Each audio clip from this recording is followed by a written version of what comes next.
Representatives from tech giants Facebook and Google went before Congress yesterday to defend their ability to police hate speech on their platforms in the wake of last month's mosque shootings in New Zealand, which were streamed live on Facebook by the shooter, a self-professed white supremacist. There is no place for terrorism or hate on Facebook. We are deeply troubled by the recent increase in hate and violence in the world, particularly by the acts of terrorism and violent extremism in New Zealand. But just minutes into the hearing, Google-owned YouTube was forced to disable comments on a live stream of the hate speech hearing over, you guessed it, hate speech. It was a poignant illustration of the struggle these platforms face when trying to walk the line between fighting abusive or threatening language and protecting free speech. We err on the side of allowing more speech. We want to give people the voice, but we do have to draw lines somewhere. Somewhere, yes, but some lawmakers say they're drawing the lines in the wrong places, not just on speech. Senator Elizabeth Warren says these big tech companies are failing to police themselves on issues of privacy and are simply too big, gobbling up their competition literally. And she says she has the solution. What we've got to do is take those platforms, you know how you order on Amazon or you do a search on Google, and break them off from the additional businesses that they're running. In a recent post on Medium, Warren argued today's big tech companies have too much power over our economy, our society, our democracy. I want a government that makes sure everybody, even the biggest and most powerful companies in America, plays by the rules. My next guests have tackled this issue from just about every angle. Software engineer Brianna Wu wrote in the Globe, Senator Warren is on to something. The best way to protect the tech industry is to break it up. Good to see you. Good to see you. Muhammad Ali is the CEO of Carbonite and a new member of the WGBH Board of Trustees. Congratulations on that. He co-wrote a piece in the Globe called Regulate, Don't Break Up. And Shirley Leung is a GBH contributor, and she put this whole thing together as the interim editorial page editor at the Globe. They did a piece, an editorial that was titled, Elizabeth Warren Says We Should Take a Big Swipe at Big Tech, and She's Right. Good to see all three of you. Before we get into the disagreement, I hope there's agreement that Elizabeth Warren has identified the problem, or at least a problem. Big Tech is too big, anti-competitive. Nobody disagrees with that. Is that correct? Okay, fine. So let's start with you, Mohammed, if we can. As I said a minute ago, don't regulate it. Don't break it up, break them up, regulate them. Then what? What do we do? What do we do exactly? What should Congress do? Sure. So we're actually a country of regulations and rules. There have really only been two times that we've broken up companies. And one was Standard Oil in 1911. And then Ma Bell. Mm-hmm. That's it. Otherwise, it takes 10 years of work and, sometimes you don't achieve breaking it up. So let's go back to the rules.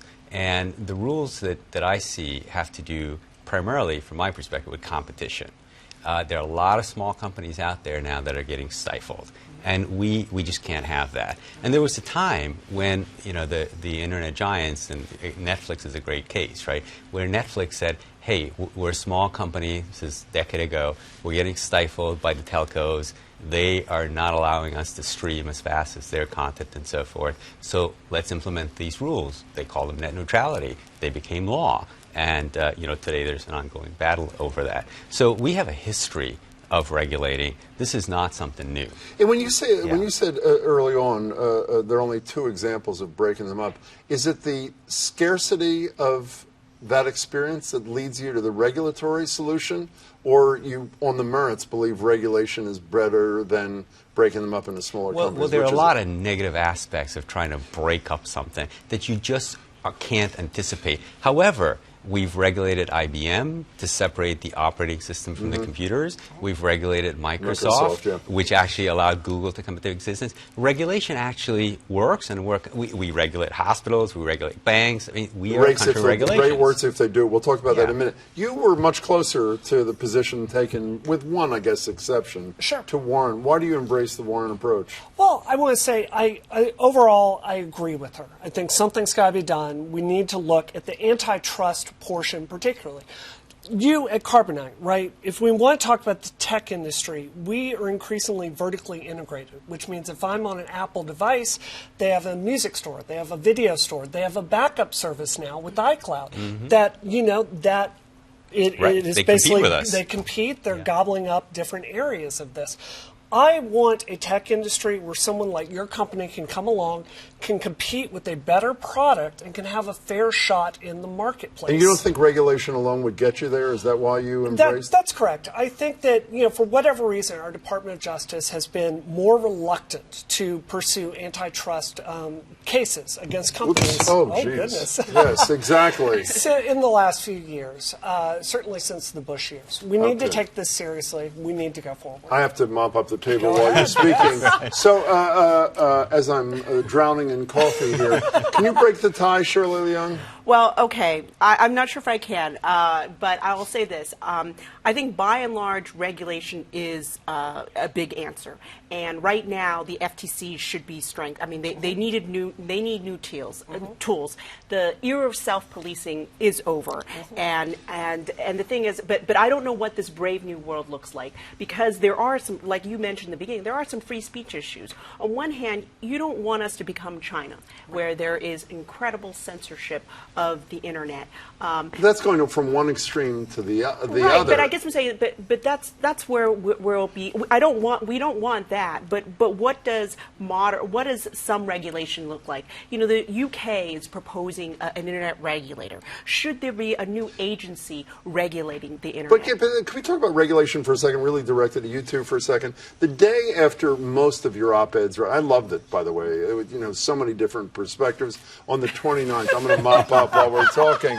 The day after your, I do houses too, by the way. The day after your op-ed and your editorial ran, Mark Zuckerberg has a piece in the Washington Post that says, regulate me. Yeah. And call me cynical, but if Mark Zuckerberg wants to be regulated, as you say he should be, that means there's something wrong with this picture, and maybe we should be breaking him up. He essentially is trying to avoid the more draconian alternative, the Warren thing. Right. Doesn't that cause you to be well, suspicious he's as well? asking for a form of self-regulation, which is, he acknowledges that it's a problem, so that's a good step. No, but he's also talking about government doing something on the regulatory front.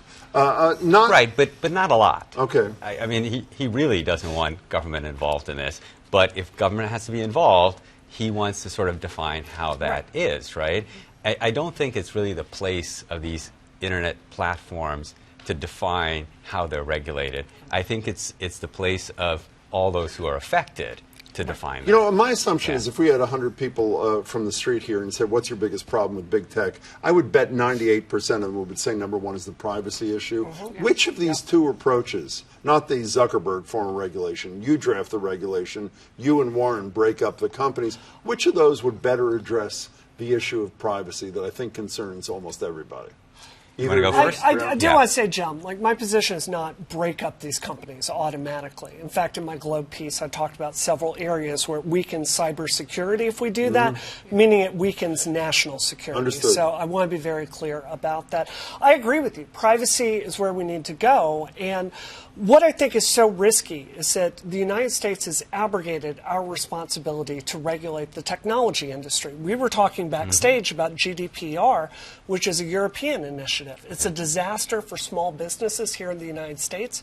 We've passed the buck on this with privacy, and now our businesses are paying the price on it. But do you think regulation could do this? So, Jim, I actually think the privacy issue is very separate from the competitiveness issue. I think it is too. On the antitrust. Well, I'm not sure, but wait a second. We're talking about small businesses that can't compete effectively and ultimately will not give consumer the kind of choices. But wait a second, you don't think they would take privacy issues more seriously if there was real competition? They might. When I want to leave Facebook because of privacy concerns, I don't know, I'll go to Instagram. Oh, wait a second. Facebook owns Instagram. But they're really two separate I understand items. that, but if they didn't and there was more competition, the Zuckerbergs of the world would take privacy more seriously, wouldn't they? They might, but we do have a privacy issue, right? I mean, look at Equifax, right? These are the privacy issue is a separate thing, and as Brianna said, GDPR in Europe applied it across the board. People need to be thoughtful about privacy and not conflated with the competitiveness issue. Can I get you? One of the things, assuming that somewhere in the middle here is the solution, both depend upon a Congress that is willing to act. Roger McNamee, who's one of the original founders and investors and mentors of Zuckerberg, wrote a book called Zucked or something like that a couple of weeks ago. He says he has a lot of confidence in this Congress, new Congress, to do this, at which point I played this video from former United States Senator Orrin Hatch asking a question of Mark Zuckerberg, which doesn't instill a lot of confidence in me. Here's Senator Hatch.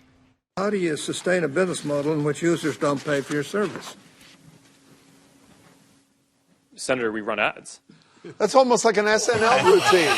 So are we wasting our time? I'm serious, even having so this. I want to comment on this. But Shirley, and then we'll go down. Well, the thing is, like, we all remember those congressional hearings, and we did not have any confidence in our Congress. But that's why I'm saying that. But there are a lot of smart people in this country. That's why I think we should have a robust discussion on, perhaps we should have a separate agency to regulate internet, or what would that look like? I mean, even in Zuckerberg's op-ed, he talks about an independent commission that would help go through some of these issues. I mean, there are plenty of people who can think about this. There just hasn't been something formal or very organized. Can Congress do anything on this? I think we actually have a big opportunity here, because I personally know there's you have the same smile Zuckerberg out on his there's face bipartisan support for this. I was actually at the White House and the Senate yesterday, and I know these folks support it. I actually had a half-an-hour conversation with Senator Chuck Grassley at an airport about a year ago on this very topic. He's very, very concerned, right? He's the head of the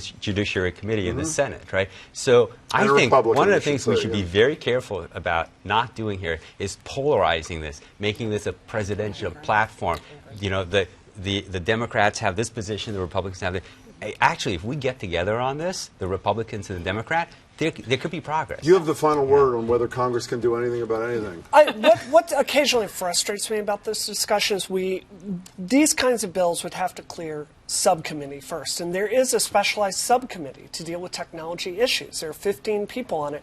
Now, one of the problems is, 4 years ago we had people sitting on that committee with home economics degrees, so maybe the people there aren't the best, but I do think there is an opportunity for people with a tech background to stand up, to run for Congress, and to make better decisions. At that point, we got to hold it. We'll continue it. Congratulations on running all this stuff. It was great. Shirley, good to see you. Great to see you. Thanks so much. Brianna, Thank you well. so much. Thank you so much.